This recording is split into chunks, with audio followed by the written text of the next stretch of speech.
السلام علیکم ورحمۃ اللہ وبرکاتہ،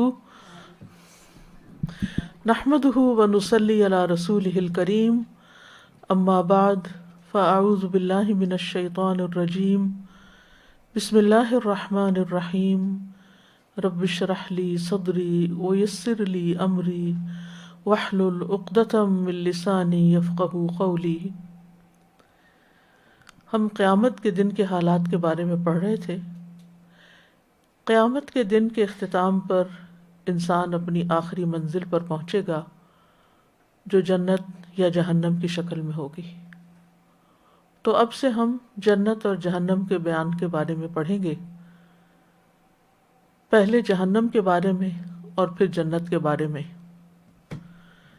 کہ جہنم کیا چیز ہے، لفظ جہنم کا معنی کیا ہے، جہنم کے دیگر نام کیا ہیں، جہنم میں جانے والوں کی تعداد کتنی ہوگی، دروازے کتنے ہیں، جہنم کے فرشتے کتنے ہیں، جہنم کی وسعت کتنی ہے، اس کے درکات کتنے ہیں، اس کی آگ کی شدت کیسی ہے، اہل جہنم کے اوصاف کیا ہیں، اور اس کے علاوہ بھی دیگر موضوعات پر انشاءاللہ ہم بات کریں گے۔ حقیقت یہ ہے کہ جو شخص اس دن جہنم سے بچ گیا، جہنم کی آگ سے بچ گیا اور جنت میں داخل کر دیا گیا، وہی دراصل کامیاب ہے۔ سورۃ آل عمران میں اللہ سبحانہ وتعالیٰ ارشاد فرماتے ہیں، كل نفس ذائقة الموت وإنما توفون أجوركم يوم القيامة فمن زحزح عن النار وأدخل الجنة فقد فاز وما الحياة الدنيا إلا متاع الغرور۔ ہر جان موت کو چکھنے والی ہے، اور تمہیں تمہارے اجر قیامت کے دن پورے دیے جائیں گے۔ پھر جو شخص آگ سے دور کر دیا گیا اور جنت میں داخل کر دیا گیا تو یقیناً وہ کامیاب ہو گیا، اور دنیا کی زندگی تو دھوکے کے سامان کے سوا کچھ بھی نہیں۔ تو اصل کامیابی آخرت کی کامیابی ہے، اصل کامیابی آگ سے نجات ہے اور جنت میں داخلہ ہے۔ اللہ سبحانہ تعالیٰ نے یہ دنیا امتحان کے لیے بنائی، اور اس امتحان میں کامیاب ہونے کے لیے انبیاء اور رسل بھیجے تاکہ وہ انسانوں کو بتائیں کہ کامیاب ہونے کے طریقے کیا ہیں۔ تو جن لوگوں نے ان کی بات مان لی اور صراط مستقیم پر گامزن ہو گئے اور اس پر مرتے دم تک استقامت اختیار کی، اللہ اپنی فضل اور رحمت کے ساتھ ان کو کامیابی سے ہمکنار کرے گا۔ اور جنہوں نے رسولوں کی بات نہیں مانی اور اپنی خواہشات پر چلتے رہے، ان کا پھر آخری ٹھکانہ جہنم ہوگا۔ جہنم برحق ہے، یعنی جنت بھی برحق ہے اور جہنم بھی برحق ہے۔ یہ دونوں مقامات حقیقت میں ایگزسٹ کرتے ہیں، کیونکہ کچھ لوگوں نے نان مسلمز کے علاوہ مسلمز میں سے بھی کچھ لوگوں نے اس بات کا انکار کیا ہے کہ جنت اور جہنم واقعی حقیقت میں کوئی چیز ہے۔ نبی صلی اللہ علیہ وسلم نے فرمایا، جس نے گواہی دی کہ اللہ کے سوا کوئی معبود نہیں، وہ اکیلا ہے، اس کا کوئی شریک نہیں، اور محمد صلی اللہ علیہ وسلم اس کے بندے اور اس کے رسول ہیں، اور عیسیٰ علیہ السلام اس کے بندے اور اس کے رسول ہیں اور اس کا کلمہ ہے جسے اللہ نے مریم کی طرف القاء کیا تھا، اور اس کی طرف سے روح ہیں، اور جنت حق ہے اور جہنم حق ہے، والجنت حق والنار حق، ادخلہ اللہ الجنت علی ما کان من العمل، تو اس نے جو بھی عمل کیا ہوگا آخر اللہ اسے جنت میں داخل کرے گا۔ تو گویا یہ ہمارے ایمان کا حصہ ہے کہ جہنم اور جنت برحق ہیں۔ جب انسان جہنم کی حقیقت کو سمجھ لیتا ہے تو انسان کی زندگی کا رخ بدل جاتا ہے، انسان کی پرائرٹیز ترجیحات تبدیل ہو جاتی ہیں۔ مسند احمد کی روایت ہے، رسول اللہ صلی اللہ علیہ وسلم نے فرمایا، میں وہ کچھ دیکھتا ہوں جو تم دیکھ نہیں سکتے، میں وہ کچھ سنتا ہوں جو تم نہیں سنتے۔ آسمان چرچرانے لگے، اور ان کا حق بھی ہے کہ وہ چرچرائیں، کیونکہ آسمان میں 4 انگلیوں کے برابر بھی ایسی جگہ نہیں ہے جس پر کوئی فرشتہ سجدہ ریز نہ ہو۔ اگر تمہیں وہ باتیں معلوم ہوتی جو میں جانتا ہوں تو تم بہت کم ہنستے اور بہت زیادہ روتے، اور بستروں پر اپنی عورتوں سے لطف اندوز نہ ہو سکتے، اور پہاڑوں کی طرف نکل جاتے تاکہ اللہ کی پناہ میں آ جاؤ۔ تو اس سے یہ پتہ چلتا ہے کہ جہنم کوئی معمولی چیز نہیں، وہ بہت بڑی بلا ہے۔ اور پھر یہ کہ جو شخص اس کا انکار کرتا ہے، یا جو شخص اللہ اور اس کے رسول کا اور آخرت کا انکار کرتا ہے، تو اس کا پھر ابدی ٹھکانہ جہنم ہوگا۔ یہ ایک مستقل اقامت گاہ ہے۔ رسول اللہ صلی اللہ علیہ وسلم نے فرمایا، تم جانتے ہو کہ ہمیں اللہ کی طرف لوٹنا ہے، پھر جنت کی طرف یا جہنم کی طرف جانا ہے۔ وہ ایسی مستقل اقامت گاہ ہے کہ وہاں سے روانگی نہیں ہوگی۔ وہ ایسی ہمیشگی ہے جہاں موت نہیں آئے گی۔ وہاں ایسے جسم ہوں گے جو مرنے والے نہیں، جن کو فنا نہیں۔ فرشتے بھی جہنم سے ڈرتے ہیں۔ انس بن مالک کہتے ہیں کہ رسول اللہ صلی اللہ علیہ وسلم نے جبریل سے پوچھا علیہ السلام، کیا بات ہے کہ میں نے میکائیل کو کبھی ہنستے ہوئے نہیں دیکھا؟ انہوں نے جواب دیا کہ جب سے جہنم کو پیدا کیا گیا ہے میکائیل کبھی نہیں ہنسے۔ اسی طرح ایک اور روایت میں آتا ہے کہ نبی صلی اللہ علیہ وسلم جب معراج کے موقع پر آسمانوں پر تشریف لے گئے تو فرشتوں کے جس گروہ کے پاس سے بھی گزرے انہوں نے آپ کو سلام بھی کیا اور آپ کو دیکھ کر مسکرائے بھی، لیکن جہنم کا داروغہ مالک، اس نے جب آپ کو دیکھا سلام تو کیا لیکن مسکرایا نہیں۔ تو آپ نے جبریل سے پوچھا کہ سب فرشتے مسکرائے ہیں لیکن مالک نہیں مسکرایا۔ تو آپ نے فرمایا کہ جب سے وہ پیدا ہوا ہے، یا جب سے اس کی یہ ڈیوٹی لگی ہے، اور جب سے اس نے جہنم کے حالات دیکھے ہیں، وہ آج تک نہیں مسکرایا۔ تو حقیقت یہ ہے کہ جو اس کی حقیقت کو جان لے، جہنم کو پہچان لے، پھر وہ اس زندگی کو عیش و عشرت میں نہیں گزار سکتا، ضائع نہیں کر سکتا، بیکار میں نہیں گنوا سکتا۔ وہ اپنے زندگی کے ایک ایک لمحے کی قدر کرے گا، تاکہ میں کچھ ایسے نیک اعمال کر جاؤں کہ جس کی وجہ سے میرا آخری ٹھکانہ جنت ہو، نہ کہ جہنم۔ لفظ جہنم جو ہے، اس کے معنی کے بارے میں 2 اقوال ہیں۔ یونس بن حبیب اور اکثر نحوی کہتے ہیں کہ جہنم آگ کا نام ہے، جس آگ کے ذریعے اللہ آخرت میں عذاب دے گا، اور یہ عجمی لفظ ہے، عربی نہیں۔ عجمی کا مطلب کیا ہے؟ یعنی غیر عربی لفظ ہے۔ اس کو معرفہ اور عجمی کلمہ ہونے کی وجہ سے غیر منصرف پڑھا جائے گا۔ دوسرے لوگ کہتے ہیں کہ جہنم عربی لفظ ہے، یہ آخرت کی آگ کا نام رکھا گیا ہے کیونکہ اس کا پیندہ بہت زیادہ دور ہوگا، یعنی اس کے گہرائی کی وجہ سے اس کا نام جہنم رکھا گیا ہے۔ جہنم کے کچھ دیگر نام بھی ہیں۔ یہ وہ نام ہیں جو قرآن مجید میں جہنم کی آگ کے لیے بولے گئے ہیں جو آخرت میں ہوگی۔ اس میں الحاویہ، اللظیٰ، الحطمہ، سجین، سقر، جہیم، سعیر اور جہنم۔ پہلا نام حاویہ، یہ کلمہ ایک مرتبہ وارد ہوا ہے قرآن مجید میں۔ سورۃ القاریہ میں آتا ہے وَأَمَّا مَنْ خَفَّتْ مَوَازِينُهُ فَأُمُّهُ هَاوِيَةٌ وَمَا أَدْرَاكَ مَا هِيَ نَارٌ حَامِيَةٌ، لیکن وہ شخص جس کے پلڑے ہلکے ہو گئے تو اس کی ماں حاویہ ہے، اور تجھے کس چیز نے معلوم کروایا کہ وہ کیا ہے؟ ایک سخت گرم آگ ہے۔ تو حاویہ کا لفظ جو ہے ہوا سے نکلا ہے۔ ہوا کا مطلب ہوتا ہے گرنا، ہوا خواہش کو بھی کہتے ہیں، کیونکہ خواہش کے پیچھے چلنے سے انسان اپنی عزت گنوا بیٹھتا ہے، اپنے مقام سے نیچے گر پڑتا ہے۔ فراہیدی کہتے ہیں کہ الحاویہ ہر وہ گڑھا ہے جس میں کوئی چیز گر جائے، پھر وہ اس کے پیندے کے بہت گہرا ہونے کی وجہ سے اس تک نہ پہنچ سکے، یعنی جس کا پیندہ اتنا گہرا ہو کہ وہ چیز اس تک نہ جائے جو اس برتن میں ڈالی جائے۔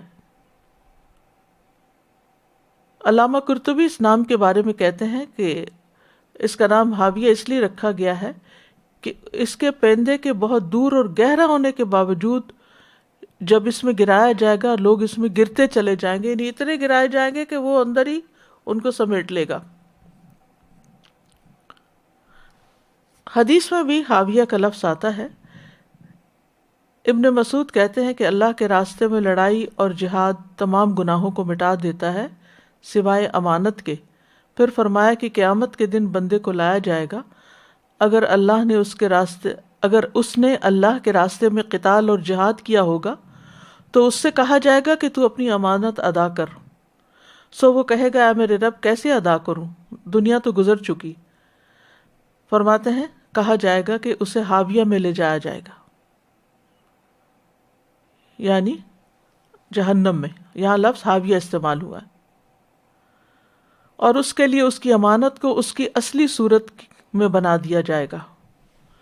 بس وہ دیکھے گا اور پہچان لے گا کہ اچھا یہ ہے میری امانت جو میں نے ادا نہیں کی، پھر اس کے پیچھے پیچھے گرتا پڑے گا یہاں تک کہ اسے پا کر کندھوں پر لاد لے گا۔ پھر جب وہ دیکھے گا کہ کندھوں سے اتر گئی ہے پھر اس کے پیچھے جائے گا اور اسی طرح ہمیشہ کرتا رہے گا۔ پھر فرمایا نماز امانت ہے، وضو امانت ہے، وزن امانت ہے، ناپ امانت ہے۔ آپ نے بہت سی چیزیں گنوائیں اور ان سب سے سخت وہ امانتیں ہیں جو سونپی گئی ہیں۔ دوسرا ہے لظا۔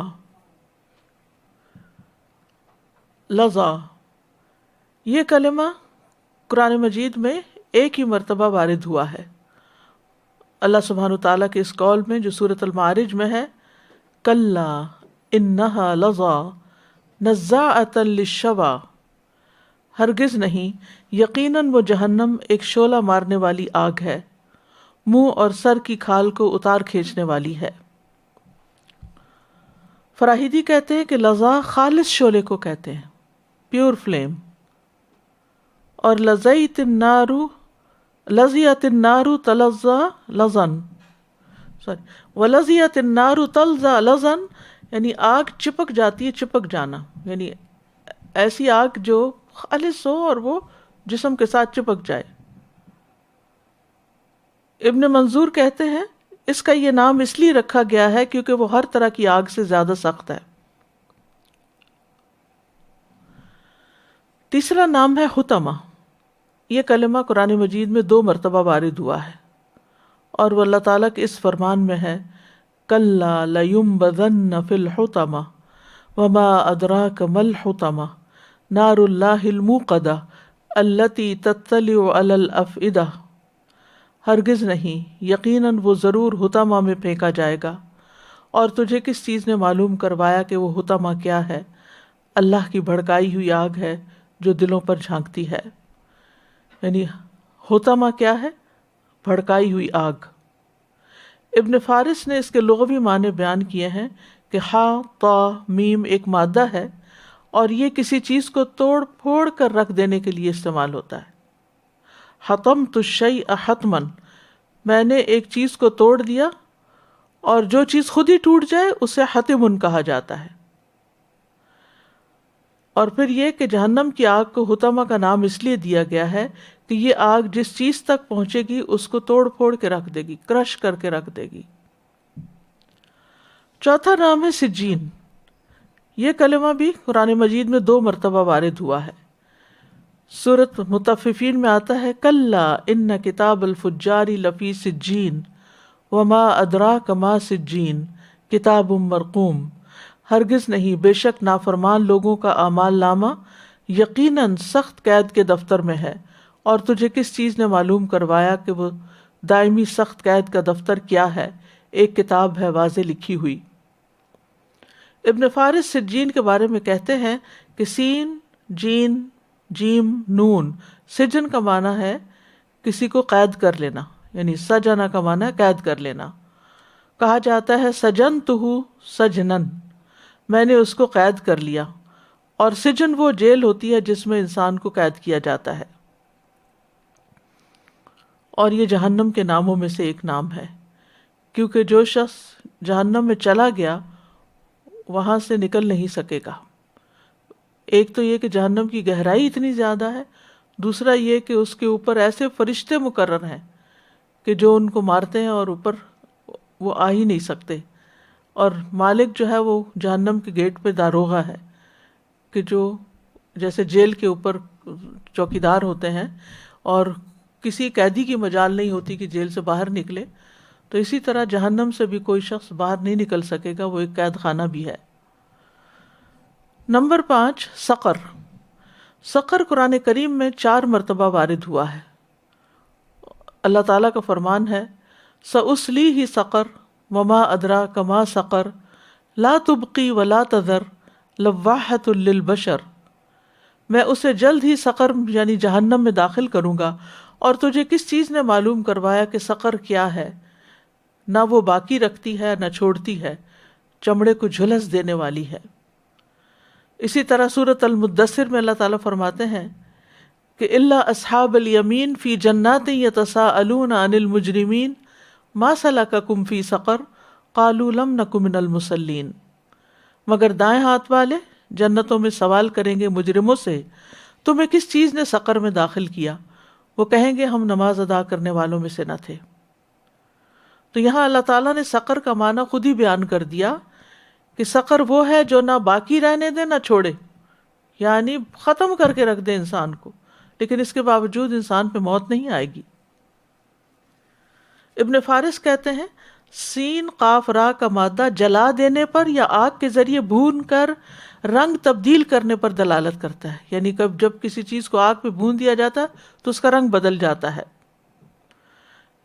اسی لیے کہا جاتا ہے سقرت الشمس، دھوپ نے اس کو سقر کر دیا، یعنی سیاہی مائل بنا دیا، اس کا رنگ کالا کر دیا، اس کا رنگ تبدیل کر دیا۔ ابن منظور کہتے ہیں کہ جہنم کا نام سقر اس لیے رکھا گیا ہے کیونکہ وہ جسموں اور روحوں کو پگھلا کے رکھ دے گی، اور حقیقت میں یہ وہ آگ ہے کہ جو چمڑے کو اس طرح جھلس دے گی کہ اس کو باقی نہ رہنے دے گی۔ چھٹا نام جہیم ہے۔ یہ کلمہ قرآن مجید میں 23 سے زیادہ مرتبہ وارد ہوا ہے۔ اس میں سے اللہ تعالیٰ کا فرمان ہے سورۃ النازعات میں فَأَمَّا مَنْ طَغَى وَآثَرَ الْحَيَاةَ الدُّنْيَا فَإِنَّ الْجَحِيمَ هِيَ الْمَأْوَى وَأَمَّا مَنْ خَافَ مَقَامَ رَبِّهِ وَنَهَى النَّفْسَ عَنِ الْهَوَى فَإِنَّ الْجَنَّةَ هِيَ الْمَأْوَى۔ پس لیکن جو حد سے بڑھ گیا اور اس نے دنیا کی زندگی کو ترجیح دی تو بے شک جہنم ہی اس کا ٹھکانہ ہے، اور رہا وہ جو اپنے رب کے سامنے کھڑا ہونے سے ڈر گیا اور اس نے خواہش کو روک لیا، یعنی ہوا کو روک لیا، خواہش نفس کو، تو بے شک جنت ہی اس کا ٹھکانہ ہوگی۔ اسی طرح وَإِذَا الْجَحِيمُ سُعِّرَتْ، جب جہنم بھڑکا دی جائے گی۔ ایک اور جگہ آتا ہے سورۃ المطففین میں ثُمَّ إِنَّهُمْ لَصَالُو الْجَحِيمِ، تو یہ 4 مختلف مقامات پر جہیم کا لفظ آتا ہے۔ لفظ جہیم کے بارے میں آتا ہے کہ یہ جیم ہا میم سے ہے، اور جاہم وہ جگہ ہوتی ہے جو سخت تپش والی ہوتی ہے، یعنی شدید حرارت والی جگہ کو جہیم کہا جاتا ہے۔ 7واں نام سعیر ہے۔ یہ قرآن مجید میں 1 سے زیادہ مرتبہ وارد ہوا ہے۔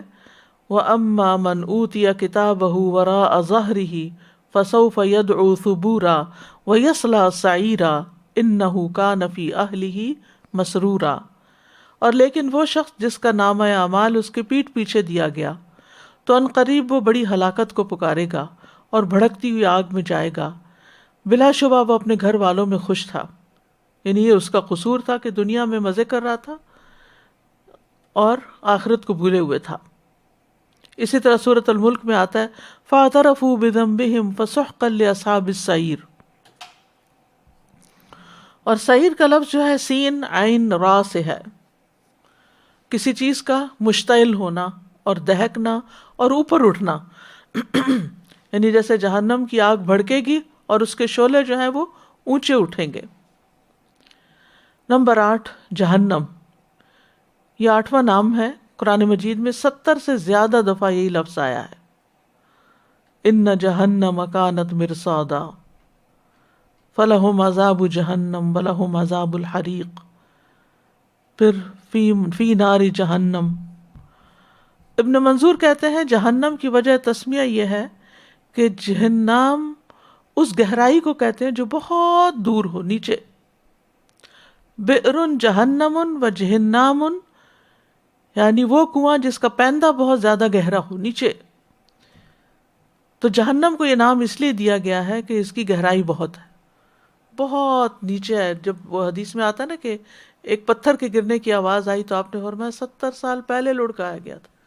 آپ دیکھیں پتھر ذرا سا پھینکا جو 1 سیکنڈ میں نیچے پہنچتا ہے، تو کتنا دور ہے، کتنا دور۔ اور منافقین جو ہیں وہ جہنم کے سب سے نچلے گڑھے میں ہوں گے۔ تو یہ تو تھے جہنم کے نام جو قرآن مجید میں وارد ہوئے ہیں، لیکن جہنم کی کچھ صفات اور القاب بھی ہیں جو قرآن مجید میں آتی ہیں۔ یعنی جہنم وہ آگ جو آخرت میں ہوگی، اور اس کی کچھ صفات یوں ہوگی: السموم، بئس المصیر، سموم کہتے ہیں نا زہریلی ہوا کو جو مساموں میں گھس جاتی ہے۔ بئس المصیر، بدترین ٹھکانہ، لوٹنے کی جگہ۔ بئس القرار، بئس المہاد، برا ٹھکانہ۔ بئس الورد المورود، بری گرنے کی، وارد ہونے کی جگہ۔ دار البوار، ہلاکت کا گھر۔ وہ قومم بورا پڑھا تھا نا آپ نے، باہر ہلاک ہونے والے کو کہتے ہیں۔ دار الفاسقین، فاسقوں کا گھر۔ سوء الدار، اسفل السافلین۔ تو یہ سب صفات جو ہیں یہ جہنم کی بیان کی گئی ہیں قرآن مجید میں۔ یہاں تک اگر آپ میں سے کوئی کچھ کہنا چاہے تو۔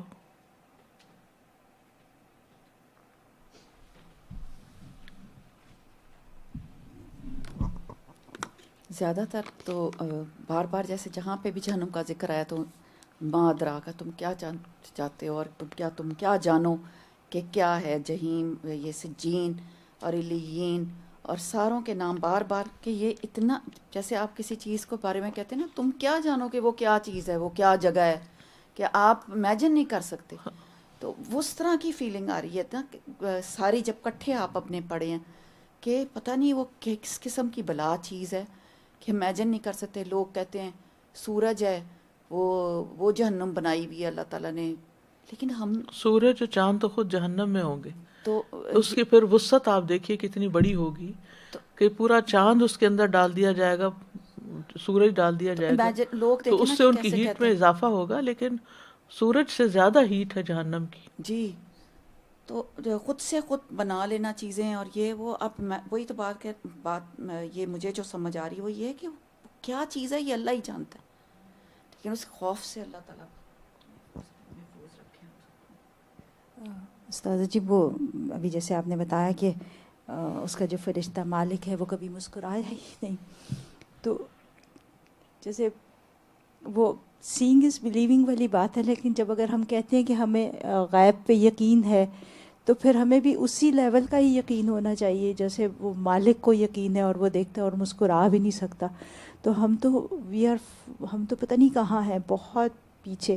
اور پھر جیسے آپ نے فرمایا نا کہ وہ چپک جائے گی، تو یہاں یہ جو لک ہوتی ہے ٹار جس کو کہتے ہیں، کبھی اس کو چپک جاتی ہے تو اسکن بھی ساتھ اتر جائے۔ ساتھ اتر جاتی ہے، وہ نہیں ہٹتی وہاں سے، تو بہت ہی زیادہ۔ اور یہ جو گہرائی کے بارے میں جو بات ہے، استاد جی امیوزمنٹ پارکس میں نا تو ایک رائڈ ہے کہ اس کو چھوڑ دیتے ہیں، بس جیسے اوپر جاتی ہے ٹاپ پہ اور پھر اس کو چھوڑ دیتے ہیں، اور فیو سیکنڈز کے لیے وہ فری گرتی ہے، فیو سیکنڈز کے لیے، اور بالکل آپ کو لگتا ہے کہ وہ کبھی ختم ہی نہیں ہوں گے، وہ فیو سیکنڈز ہوتے ہیں کیونکہ کوئی اس کو سپورٹ نہیں ہوتی، ایک دم سے اس کو چھوڑ دیتے ہیں، نیچے گرتا۔ اور یہاں دیکھیں 70 سال کی گہرائی، 70 سال کی گہرائی۔ تو اور میں سبحان اللہ یہ حیران ہو رہی تھی کہ یہ سب باتیں ہیئر اینڈ دیئر ہم لوگ پڑھتے رہتے ہیں، لیکن جیسے یہ بیٹھ کے اور کانسنٹریٹ کر کے جو اس کو سننا ہے اور جو اس کا ایفیکٹ ہو رہا ہے، اس طرح سے پہلے کبھی اس طرح سے نہیں ہوتا۔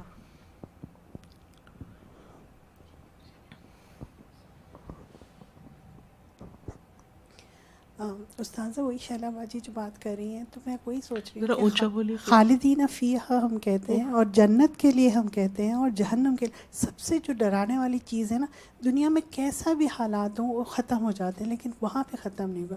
اور دوسرا، کتنے بار قرآن میں جب جہنم کا ذکر آتا ہے تو وہ جہنم کے داروغہ سے جو ہیں جہنمی، وہ کہیں گے تم اپنے رب سے دعا کرو، کیونکہ وہ آج بھی اپنے رب سے نہیں دعا کرتے، وہاں پہ بھی کسی اور کو ہی کہیں گے. مجھے یہ چیز اتنا وہ کرتی کہ خود کیوں نہیں کہتے. اللہ تو سب کی سنتا ہے. اللہ تعالیٰ بس ہر ایک کو بچائے، لیکن بس بہت ڈر لگتا ہے.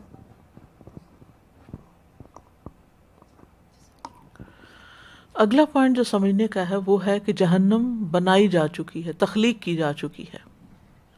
جنت اور جہنم دونوں اس وقت بھی موجود ہیں. امام طحاوی کی جو کتاب ہے، عقیدہ طحاویہ کے نام سے مشہور ہے، اس کتاب میں بھی یہ بات موجود ہے کہ جنت اور جہنم دونوں پیدا کیے جا چکے ہیں، نہ کبھی فنا ہوں گے نہ تباہ ہوں گے، کیونکہ اس میں ہمیشہ ہی رہنا لوگوں نے. اللہ سبحانہ تعالیٰ نے مخلوقات کو بنانے سے پہلے جنت اور جہنم بنایا تھا، اور پھر ان میں رہنے والوں کو بھی بنا دیا.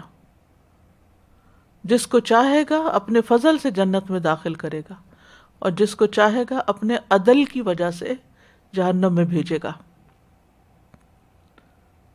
اور ہر شخص اسی چیز کے لیے عمل کر رہا ہے جس کا فیصلہ کر کے اس سے فراغت حاصل کی جا چکی ہے.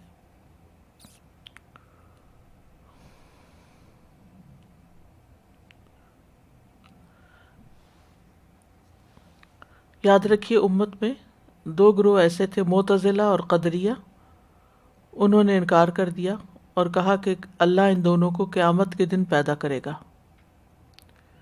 یعنی قیامت کے دن جنت جہنم پیدا ہوں گی، ابھی نہیں ہے. قرآن مجید میں آتا ہے اعدت للکافرین، سورۃ آل عمران میں، جس کا کیا مطلب ہے؟ یہ کافروں کے لیے تیار کی گئی ہے، یعنی جہنم تیار کر دی گئی ہے. پھر سورۃ نبا میں آتا ہے ان جہنم کانت مرصادا للطاغین مآبا، یقیناً جہنم ہمیشہ سے ایک گھات کی جگہ ہے، سرکشوں کے لیے ٹھکانہ ہے. اللہ سبحانہ تعالیٰ نے جنت اور جہنم کو تخلیق کرنے کے بعد جبریل علیہ السلام کو اس کی طرف بھیجا. مسند احمد کی روایت میں آتا ہے جب اللہ عز و جل نے جنت کو پیدا کیا تو جبریل علیہ السلام سے کہا کہ جا کر اسے دیکھ آؤ. چنانچہ جبریل علیہ السلام گئے اور دیکھا. واپس آ کر عرض کیا یا رب و عزتک، اے میرے رب آپ کی عزت کی قسم، اس کے متعلق جو بھی سنے گا، یعنی جنت کے متعلق جو بھی سنے گا وہ اس میں داخل ہونا چاہے گا. پھر اللہ کے حکم پر جنت کو ناپسندیدہ چیزوں سے ڈھانپ دیا گیا. پھر اللہ تعالیٰ نے فرمایا اب جا کر اسے دیکھ کر آؤ. چنانچہ وہ دوبارہ گئے، دیکھا اور کہا یا رب و عزتک، اے میرے رب آپ کی عزت کی قسم، مجھے اندیشہ ہے کہ اب اس میں کوئی داخل ہی نہیں ہو سکے گا. یہ اتنا مشکل رستہ ہے جنت کا، کیونکہ خواہشات کے خلاف چلنا پڑتا ہے نا انسان کو. اسی طرح جب اللہ نے آگ کو پیدا کیا تو جبریل علیہ السلام سے فرمایا اے جبریل جا کر جہنم دیکھ آؤ. جب وہ وہاں پہنچے اور دیکھ کر واپس آ کر کہنے لگے یا رب و عزتک، اے میرے رب آپ کی عزت کی قسم، کوئی بھی شخص جو اس کے متعلق سنے گا اس میں داخل ہونا نہیں چاہے گا. اللہ کے حکم پر پھر اسے خواہشات سے ڈھانپ دیا گیا. پھر اللہ تعالیٰ نے فرمایا اے جبریل جا کر اب اسے دیکھاؤ. چنانچہ وہ گئے اور اسے دیکھا تو کہا یا رب و عزتک، اے رب آپ کی عزت کی قسم، مجھے تو اندیشہ ہے کہ اب کوئی آدمی اس میں داخل ہونے سے بچ نہیں سکے گا. استغفر اللہ. اسی ابھی سورۃ النازعات کی جو آیات میں نے پڑھی تھی نا، جس میں آتا ہے کہ وَأَمَّا مَنْ خَافَ مَقَامَ رَبِّهِ وَنَهَى النَّفْسَ عَنِ الْهَوَىٰ فَإِنَّ الْجَنَّةَ هِيَ الْمَأْوَىٰ، جو اپنے رب کے سامنے کھڑے ہونے سے ڈر گیا، یعنی دنیا میں ڈرتا ہے کہ میں اپنے رب کو کیسے جواب دوں گا، اس کے سامنے کھڑے ہو کے کیا کہوں گا کہ میں نے یہ گناہ کیوں کیے. وَنَهَى النَّفْسَ عَنِ الْهَوَىٰ، اور اپنے نفس کو خواہش سے روک لیا، یعنی حرام خواہشات کو چھوڑ دیا. اسے پتہ جب چل گیا کہ یہ چیز اللہ کو پسند نہیں تو اس نے اس کو ترک کر دیا. فَإِنَّ الْجَنَّةَ هِيَ الْمَأْوَىٰ، تو جنت اس کا ٹھکانہ ہوگی. لیکن اگر کوئی شخص اپنی خواہشات پہ چل رہا ہے، اگر ہماری خواہش یہ ہے کہ ہم ایسے کپڑے پہنے کہ جو بالکل آج کل کے ٹرینڈز کے مطابق ہو، چاہے اس میں ہمارا جسم ننگا ہو یا وہ ٹائٹ ہو یا وہ ہمیں ڈھکتے ہوں یا نہ ڈھکتے ہوں، یہ خواہش ہے نا، خواہش نفس ہے کہ گو ود دا فلو، جو لوگ کر رہے ہیں تم بھی وہی کرو.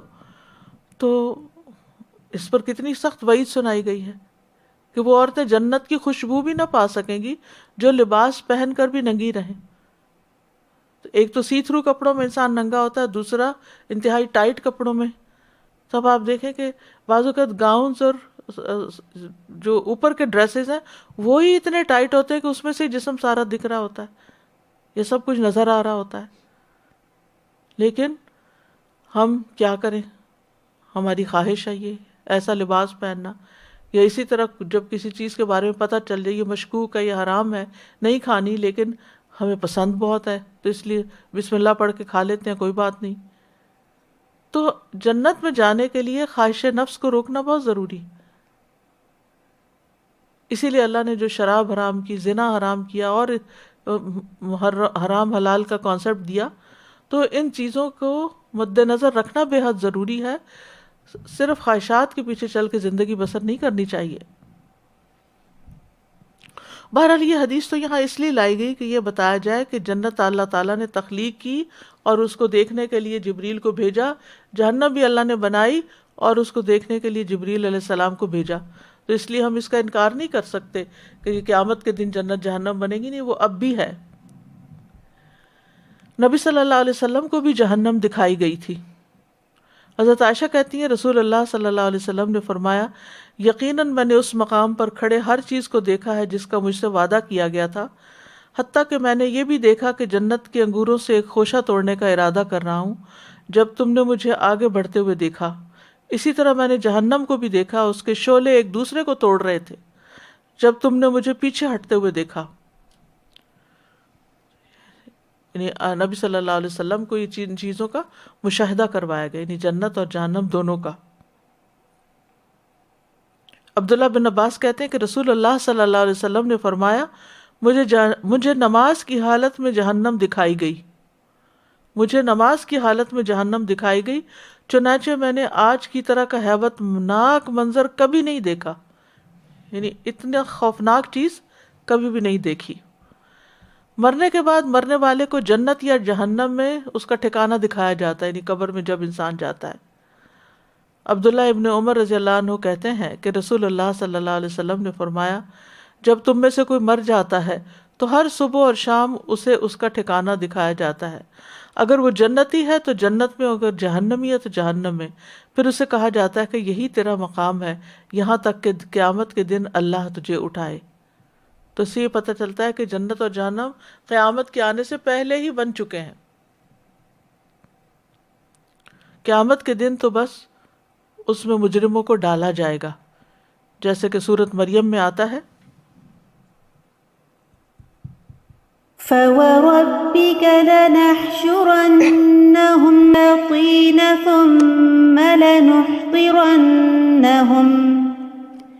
ثُمَّ لَنُحْضِرَنَّهُمْ حَوْلَ جَهَنَّمَ جِثِيًّا ثُمَّ لَنَنزِعَنَّ مِن كُلِّ شِيعَةٍ أَيُّهُمْ أَشَدُّ عَلَى الرَّحْمَنِ عِتِيًّا ثُمَّ لَنَحْنُ أَعْلَمُ بِالَّذِينَ هُمْ أَوْلَى بِهَا صِلِيًّا. تو قسم ہے تیرے رب کی، بے شک ہم ان کو اور شیطانوں کو ضرور اکٹھا کریں گے، پھر بے شک ہم انہیں جہنم کے گرد ضرور گھٹنوں کے بل گرے ہوئے حاضر کریں گے، پھر بے شک ہم ہر گروہ میں سے اس شخص کو ضرور کھینچ نکالیں گے، یعنی ہر گروہ میں سے اس شخص کو باہر نکال لیں گے جو ان میں سے رحمان کے خلاف زیادہ سرکش ہے. پھر یقیناً ہم ان لوگوں کو زیادہ جاننے والے ہیں جو اس میں جھونکے جانے کے زیادہ حقدار ہیں. یعنی کس کو جہنم میں جانا چاہیے ہمیں زیادہ پتہ ہے. اللہ تعالیٰ اپنے علم کی بنا پر اپنے عدل کی بنا پر ایسے لوگوں کو جہنم میں بھیج دے گا۔ پھر اسی طرح کافروں، ظالموں کو قیامت کے دن جہنم کی راہ دکھائی جائے گی اور وہ اس میں ہمیشہ رہیں گے۔ سورۃ النساء میں آتا ہے إن الذين كفروا وظلموا لم يكن الله ليغفر لهم ولا ليهديهم طريقا إلا طريق جهنم خالدين فيها أبدا وكان ذلك على الله يسيرا۔ بے شک جن لوگوں نے کفر کیا اور ظلم کیا، اللہ کبھی ایسا نہیں کہ انہیں بخشے اور نہ یہ کہ انہیں کسی سیدھے راستے کی ہدایت دے سوائے جہنم کی راہ کے جس میں وہ ہمیشہ رہنے والے ہیں، ہمیشہ ہمیشہ، اور یہ ہمیشہ سے اللہ پر بڑا ہی آسان ہے۔ تو کفر اور ظلم یعنی شرک ایسی چیزیں ہیں کہ جو انسان کو سیدھی جہنم میں لے جانے والی ہیں۔ اسی طرح مختلف طرح کے جرائم کرنے والے بھی جہنم کی طرف ہانکے جائیں گے۔ بعض مجرموں کو پیاس سے ہانکتے ہوئے لے جایا جائے گا۔ سورۃ مریم میں آتا ہے وَنَسُوقُ الْمُجْرِمِينَ إِلَى جَهَنَّمَ وِرْدًا، اور مجرموں کو جہنم کی طرف پیاس سے ہانک کر لے جائیں گے۔ سوچیے اگر پیاس لگی ہو اور اوپر سے گرمی بھی ہو اور حشر کا میدان ہو، سورج سوا نیزے سے قریب ہو اور انسان کو جہنم کی طرف لے جایا جا رہا ہو تو اس وقت حالت کیا ہوگی؟ پیاس تو آپ کو کہیں بھی لگ جائے تو انسان بے چین ہو جاتا ہے۔ پیاس لگی ہو تو نہ نیند آتی ہے، نہ ہی کھانا کھایا جاتا ہے، نہ ہی انسان سے کوئی اور کام ہوتا ہے۔ وہ پہلے بھاگ کر کچھ ایسی چیز پیتا ہے جس سے اس کی پیاس دور ہو۔ لیکن یہ کہ جہنم اور حشر کا میدان یہ سب اتنی ہولناک چیزیں ہیں کہ جہاں پر انسانوں کو باقی تکلیفوں کے ساتھ ساتھ پیاس بھی لگے گی۔ بعض مجرموں کو چہروں کے بل گھسیٹا جائے گا، اکٹھا کیا جائے گا۔ سورۃ الفرقان میں آتا ہے الذين يحشرون على وجوههم إلى جهنم أولئك شر مكانا وأضل سبيلا۔ استغفر اللہ۔ انسان پاؤں کے بل چلتا ہے لیکن اس دن چہرے کے بل اس کو چلایا جائے گا۔ جو رب پاؤں کے ساتھ چلا سکتا ہے وہ انسان کو چہرے کے بل بھی چلا لے گا۔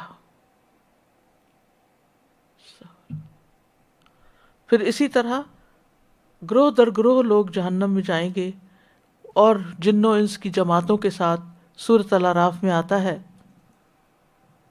قال ادخلوا في قد خلت من قبلكم من الجن والإنس في النار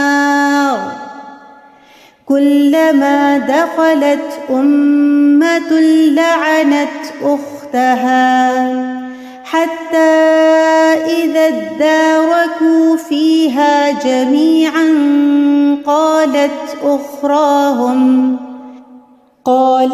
أخراهم لأولاهم ربنا هؤلاء أضلونا فآتهم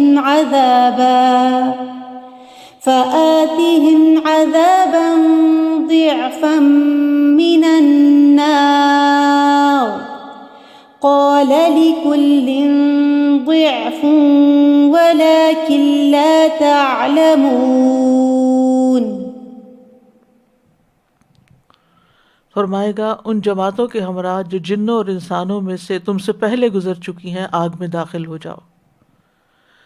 سورۃ الزمر میں آتا ہے کہ گروہ در گروہ لوگوں کو جہنم کی طرف ہانکا جائے گا۔ وسيق الذين كفروا إلى جهنم زمرا حتى إذا جاءوها فتحت وفتحت أبوابها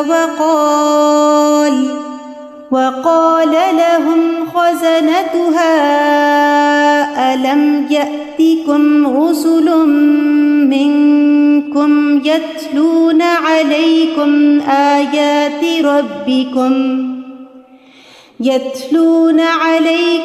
آيات ربكم وينذرونكم لقاء يومكم هذا قالوا بلى ولكن حقت كلمة العذاب على الكافرين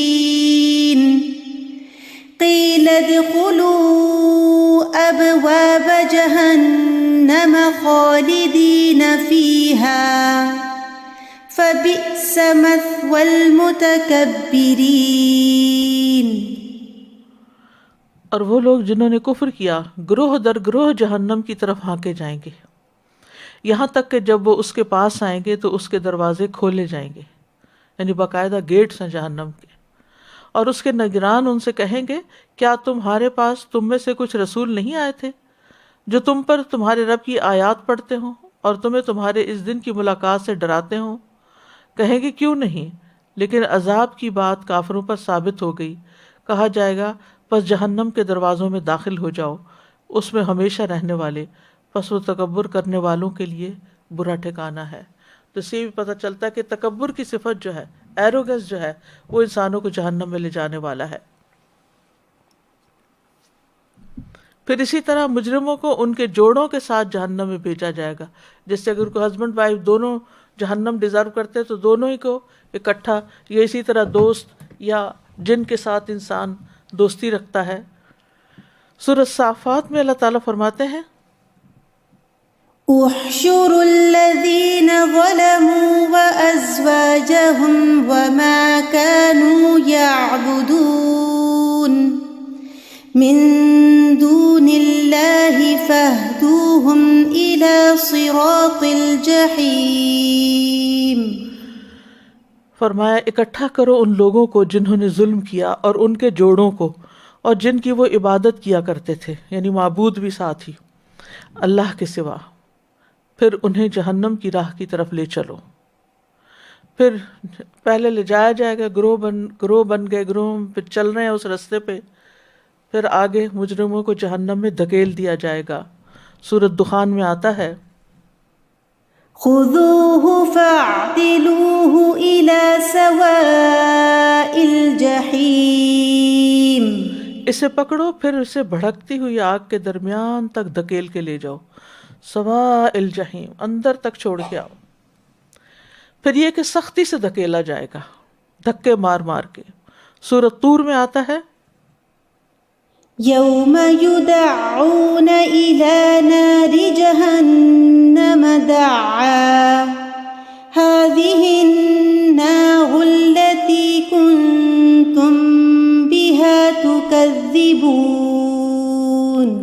جس دن انہیں جہنم کی آگ کی طرف دھکیلا جائے گا، سخت دھکیلا جانا، بری طرح دھکے مار کے ان کو پھینک دے، کیونکہ وہ اندر جانا نہیں چاہیں گے.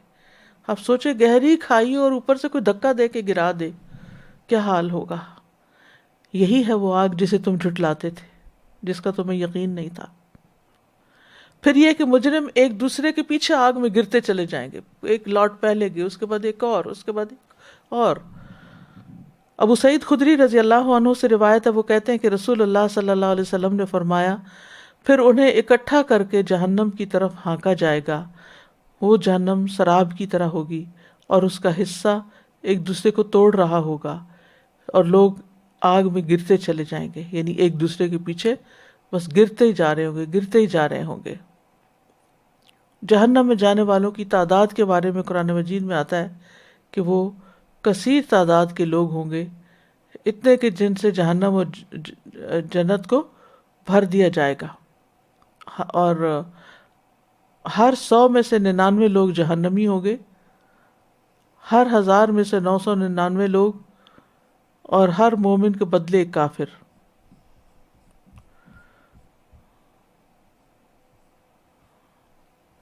سورۃ الاعراف میں اللہ تعالیٰ فرماتے ہیں وَلَقَدْ ذَرَأْنَا لِجَهَنَّمَ كَثِيرًا مِنَ الْجِنِّ وَالْإِنسِ لَهُمْ قُلُوبٌ لَا يَفْقَهُونَ بِهَا وَلَهُمْ أَعْيُنٌ لَا يُبْصِرُونَ بِهَا وَلَهُمْ وَلَهُمْ آذَانٌ لَا يَسْمَعُونَ بِهَا أُولَئِكَ كَالْأَنْعَامِ بَلْ هُمْ أَضَلُّ أُولَئِكَ هُمُ الْغَافِلُونَ۔ اور بلا شبہ یقیناً ہم نے بہت سے جن اور انسان جہنم ہی کے لیے پیدا کیے ہیں۔ ان کے دل ہیں جن کے ساتھ وہ سمجھتے نہیں، یعنی سوچ سمجھ سے کام نہیں لیتے۔ ان کی آنکھیں ہیں جن کے ساتھ وہ دیکھتے نہیں، ان کے کان ہیں جن کے ساتھ وہ سنتے نہیں۔ یہ لوگ چوپاؤں جیسے ہیں، بلکہ یہ ان سے بھی زیادہ بھٹکے ہوئے ہیں۔ یہی لوگ ہیں جو بالکل بے خبر ہیں۔ چوپائے جانور، مویشی جانور، دوسرے جانور، اگر آپ ان پر غور کریں تو اپنے نفع نقصان کا ان کو بھی پتہ ہے کہ کس طرف جانا ہے اور کس طرف نہیں جانا۔ آپ دیکھیں کہ جب یہ جانور شکار کرتے ہیں، اگر شکار کا وہ منظر آپ دیکھیں تو اپنے مطلب یا اپنے مقصد یا اپنے گول کو اچیو کرنے کے لیے کس قدر کانشیس ہوتے ہیں، کس قدر ایفرٹ لگاتے ہیں اور کس قدر چوکنے ہوتے ہیں، اور پھر کیسے حملہ آور ہوتے ہیں اور کیسے پہنچتے ہیں اس کی طرف، تبھی تو سروائیو کرتے ہیں۔ کبھی اگر آپ نے بلی رکھی ہوئی ہے تو بلی کو اگر آپ نوٹس کریں کہ کس طرح وہ ہوشیار ہو کے اپنے شکار کی طرف جاتی ہے، اسی طرح باقی جانور بھی۔ لیکن انسان اپنے مقصد زندگی کو نہیں سمجھتا کہ اسے اللہ کی عبادت کے لیے پیدا کیا، یا جو ذمہ داریاں اس پہ ڈالی گئی ہیں ان کی طرف وہ اسی طرح ہوشیار چوکنا ہو کے رہے۔ یہ نہیں کہ نماز کا وقت نکل جائے کہ اوہ اچھا مجھے تو پتہ ہی نہیں چلا، اچھا یہ نیکی کا یہ کام ہے، اچھا بس ٹھیک ہے، ادھر سے غفلت ادھر غفلت، کیونکہ اصل جو چیز ہے انسان کو ڈبونے والی وہ غفلت ہے۔ حتیٰ کہ نمازیوں کے بارے میں آتا ہے قرآن مجید میں فَوَيْلٌ لِّلْمُصَلِّينَ الَّذِينَ هُمْ عَنْ صَلَاتِهِمْ سَاهُونَ، ہلاکت ہے ان نمازیوں کے لیے جو اپنی نمازوں کی طرف سے غافل ہیں، یعنی اپنے وقت پر نہیں پڑھتے، پوری شرائط کے ساتھ نہیں پڑھتے، دل لگا کے نہیں پڑھتے، بس غفلت میں پڑے ہوئے ہیں۔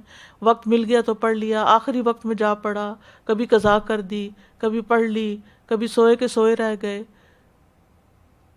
تو یہ جو غفلت ہے یہ انسان کو بہت نقصان دینے والی ہے۔ پھر یہ کہ جہنم کو جن و انس سے بھر دیا جائے گا، سورۃ السجدہ میں آتا ہے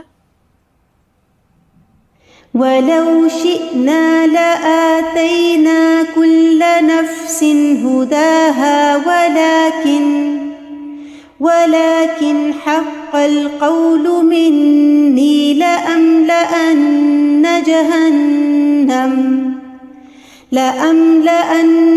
جَهَنَّمَ مِنَ الْجِنَّةِ وَالنَّاسِ أَجْمَعِينَ۔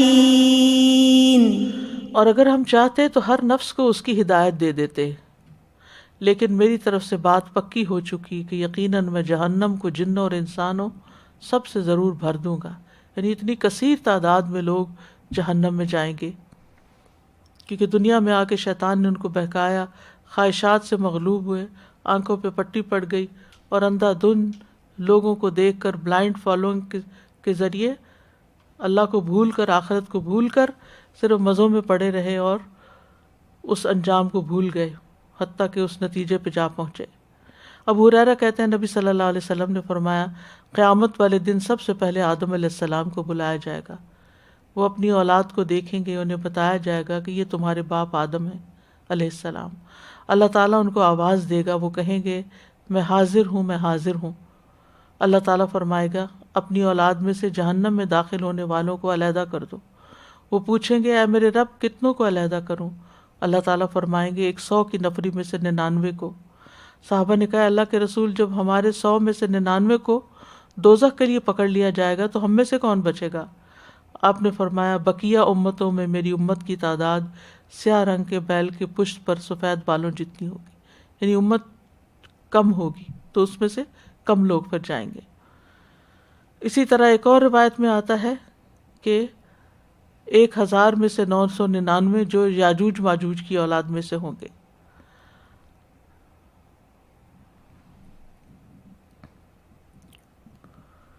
پھر اسی طرح ہر مومن کے بدلے ایک کافر۔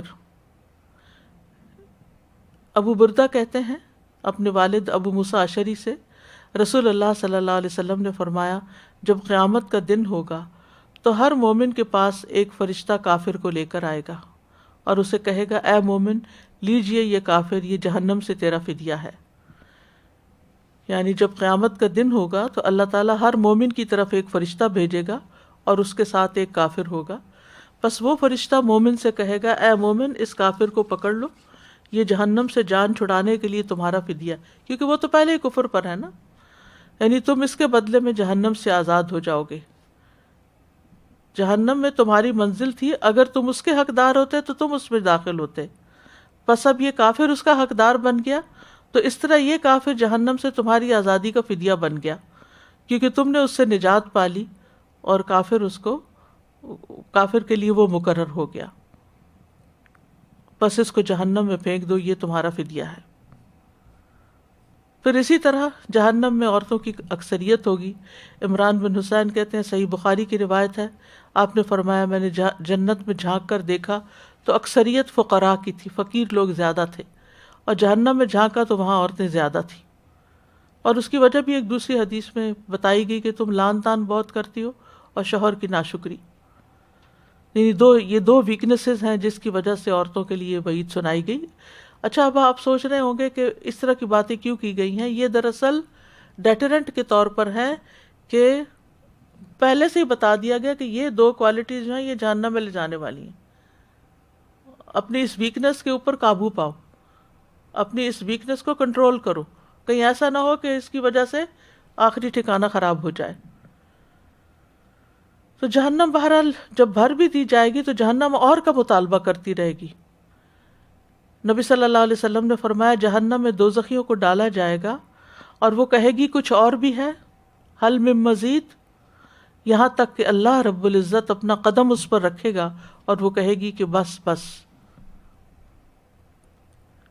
پھر جہنم کے دروازوں کے بارے میں آتا ہے کہ یہ جہنم کے دروازے 7 ہیں۔ سورۃ الحجر میں فرمایا وَإِنَّ جَهَنَّمَ لَمَوْعِدُهُمْ أَجْمَعِينَ لَهَا 7 أَبْوَابٍ لِكُلِّ بَابٍ مِّنْهُمْ جُزْءٌ مَّقْسُومٌ۔ اور جہنم ہی وہ جگہ ہے جس کا ایسے سب لوگوں کو وعدہ دیا گیا ہے، اس کے 7 دروازے ہیں، ہر دروازے کے لیے ایک تقسیم شدہ حصہ ہوگا، یعنی کون کس دروازے سے جائے گا یہ فکس ہوگا۔ رسول اللہ صلی اللہ علیہ وسلم نے بھی فرمایا کہ جہنم کے 7 دروازے ہیں اور یہ دروازے قیامت کے دن کھولے جائیں گے۔ صفوان بن معطل سلمی رضی اللہ عنہ سے روایت ہے کہ میں نے نبی صلی اللہ علیہ وسلم سے پوچھا اے اللہ کے نبی، میں آپ سے ایسی چیز کے بارے میں سوال کرنا چاہتا ہوں جسے آپ جانتے ہیں اور میں نہیں جانتا، جسے آپ جانتے ہیں اور میں نہیں جانتا، کیا دن اور رات میں کوئی ایسی گھڑی بھی ہے جس میں نماز پڑھنا مکروہ ہو؟ رسول اللہ صلی اللہ علیہ وسلم نے فرمایا فجر کی نماز پڑھنے کے بعد طلوع آفتاب تک مزید نماز پڑھنے سے رک جایا کرو، یعنی سورج نکلنے تک، کیونکہ سورج شیطان کے سینگوں میں طلوع ہوتا ہے۔ اب یہ غیب کی بات ہے، ہمیں نہیں معلوم، لیکن اس طرح بتا دیا گیا جب سورج طلوع ہو جائے تو تم نماز پڑھ لو، یعنی اشراق کی نماز جس کو کہتے ہیں، اس میں فرشتے بھی حاضر ہوتے ہیں اور وہ قبول بھی ہوتی ہے۔ سبحان اللہ، کتنی فضیلت ہے اس نماز کی۔ یہاں تک کہ سورج تیرے سر پر نیزے کی طرح کھڑا ہو جائے، یعنی زوال کا وقت شروع ہو جائے۔ یہ ایسی گھڑی ہے جس میں جہنم کو گرم کیا جاتا ہے اور اس کے دروازے کھول دیے جاتے ہیں۔ جب سورج ڈھل جائے تو نماز عصر ادا کر سکتے ہو۔ اس نماز میں فرشتے حاضر ہوتے ہیں اور یہ بھی قبول ہوتی ہے۔ پھر عصر سے غروب آفتاب تک کوئی نماز نہ پڑھو. بہرحال اس میں کچھ نمازوں کے اوقات بھی بتائے گئے، اور پھر یہ ہے کہ جہنم کے دروازے دنیا میں بھی یعنی کہ یہ اوقات بتائے گئے کھولے جانے کے، دوپہر کا وقت جو ہے، اور اس کے ساتھ ساتھ یہ کہ قیامت کے دن جب لوگ اس میں ڈالے جائیں گے تو اس وقت ان کو کھولا جائے گا. سبحانک اللہم و بحمدک اشہد ان لا الہ الا انت استغفرک و اتوب الیک. السلام علیکم و رحمۃ اللہ وبرکاتہ.